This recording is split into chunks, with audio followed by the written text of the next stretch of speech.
Hi friends, दीपालीज किचनमध्ये आपलं स्वागत आहे। आजची रेसिपी आहे ज्वारीचे धापोडे। तर कसे बनवायचे ते बघूया। तर एक वाटी आपण असं ज्वारीचं पीठ घेतलेलं आहे, त्यामध्ये असं थोडं थोडं पाणी घालून भिजवून घ्यायचं आहे। आपल्याला धापोडे बनवायचे उद्या बनवायचे आहे, तर आज रात्री भिजत घातलं तरी चालेल धापोड्याचं पीठ। आणि ज्यांना जास्त आंबट हवं आहे ते एक दिवस पूर्ण ठेवू शकतात आणि दुसऱ्या दिवशी बनवू शकतात। तर मी रात्री भिजत घातलं होतं आणि दुसऱ्या दिवशी दुपारी करत आहे। तर असं आपण एक वाटीला 6 वाटीचं प्रमाण घेत आहे पाणी। म्हणजेच एक वाटी ज्वारीचं पीठ आहे तर त्याला 6 वाट्या, त्याच वाटीने 6 वाटी असं पाणी घ्यायचं आहे। आणि बघू शकता आदल्या दिवशी रात्री मी भिजू घातलेलं होतं पीठ ज्वारीचं, तर दुसऱ्या दिवशी म्हणजे दुपारी असं अशा प्रकारे हे झालेलं आहे, फर्मेंट झालेलं आहे। तर आता पाण्याला छान उकळी आली की त्यामध्ये तीळ घालायची आहे आणि जिरं, तिखट आणि मीठ घातलेलं आहे मी।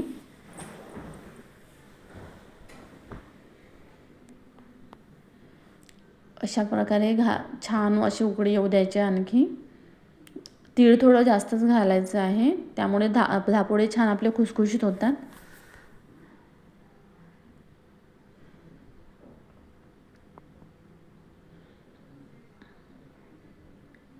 तर छान पाण्याला उकळी येऊ द्यायची आहे।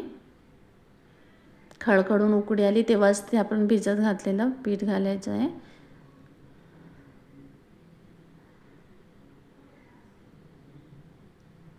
आणि थोडंसं तेल पण घालायचं आहे। थोडं तेल घातल्याने धापोडे म्हणजे फुटत नाही, त्याला असं चिरा नाही जात, छान होतात धापोडे, म्हणून थोडंसं तेल घातलेलं आहे मी यामध्ये।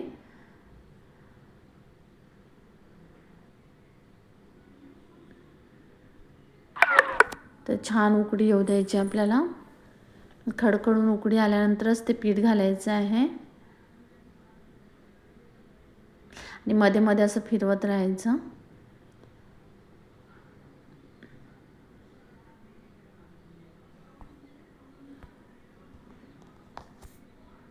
आता छान उकळी आलेली आहे। आता ते पीठ घालून घ्यायचं आहे आपल्याला, फर्मेंट केलेलं ज्वारीचं पीठ घालायचं आहे आणि असं छान असं मध्ये मध्ये ढवळत राहायचं आहे पीठ घट्ट होईपर्यंत।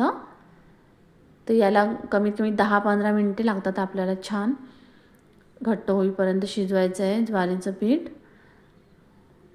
म्हणजे त्याला असं ट्रान्सपरंट आणि असं पिठाला चकाकी येते तोपर्यंत आपल्याला शिजवून घ्यायचं आहे।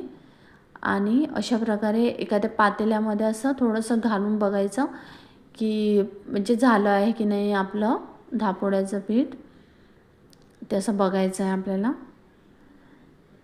तर अशा प्रकारे जर तळाशी बसलं ते पीठ तर समजायचं की आपलं धापोळे बनवायसाठी पीठ रेडी आहे। तर अशा प्रकारे एखादी बेडशीट वगैरे असेल कॉटनची, तर पहिल्यांदा त्याला असं ओलं करून घ्यायचं पाण्यामध्ये आणि मग त्याच्यावर असे धापोडे पसरवायचे छान छोटे छोटे। तर बघू शकता अशा प्रकारे धापोडे मी पूर्ण बेडशीटवर पसरवून घेतलेले आहे। अशा प्रकारे